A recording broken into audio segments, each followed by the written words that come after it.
കൊടും ചൂടിലും പൂത്തുനിൽക്കുന്ന കാട്ടുപൂക്കളെയും കായ്കനികളെയും നേരിട്ടറിയാനായി കുട്ടികൾ കാവിലെത്തി. ഇടയിലക്കാട് നവോദയ ഗ്രന്ഥാലയത്തിന്റെ വായനാ വെളിച്ചം പദ്ധതിയുടെ ഭാഗമായിട്ടായിരുന്നു ഇവരുടെ പ്രകൃതി നിരീക്ഷണ യാത്ര. ദിസ് ന്യൂസ് സ്പോൺസർഡ് ബൈ ഉയർന്ന ഗുണനിലവാരം, തികഞ്ഞ വിശ്വസ്തത, ജനതാ പാൽ. ഇടയിലക്കാട് നവോദയ ഗ്രന്ഥാലയത്തിന്റെ ആഭിമുഖ്യത്തിൽ നടത്തിവരുന്ന വായനാ വെളിച്ചം വായനാക്കളരി പദ്ധതിയുടെ ഭാഗമായാണ് കുട്ടികൾ കാവറിയാനെത്തിയത്. ചൂരൽ, ചേര്, വളർമണി, കാഞ്ഞിരം, മധുരകാഞ്ഞിരം, ചേരിക്കൊട്ട, കാട്ടുചിക്കി, പനച്ചി, ഞെളു തുടങ്ങിയ സസ്യങ്ങളുടെ വൈവിധ്യം നിറഞ്ഞ പൂക്കളും കായ്കളും കുട്ടികൾ കണ്ടും തൊട്ടുമറിഞ്ഞു. കാവിലെ മിക്ക പൂക്കളും ഇപ്പോൾ കായായി മാറുന്ന ഘട്ടത്തിലാണ്.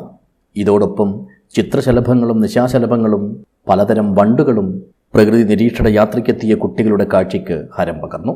അല്ല, അതിൻ്റെ പൂവിൻ്റെ എണ്ണ, ഏതളിൻ്റെ എണ്ണ ഓരോന്നിനും ആ നാലെണ്ണ കൃത്യമായിട്ട് ഓരോന്നിനുണ്ടോ, മീശ പോലെയുള്ള രോമം അതിൽ നിന്ന് പുറത്തേക്ക് വരുന്നുണ്ടോ, അതിൽ ആ ഒറ്റ കൊലയിൽ ഏകദേശം ഒരു 30ഓളം പൂക്കളുണ്ടാകും. ഇപ്പം വിടർന്നിരിക്കുന്ന 3 എണ്ണമാണ്, ബാക്കിയെല്ലാം ഒരു 10-20 എണ്ണം കാണുന്നുണ്ടോ.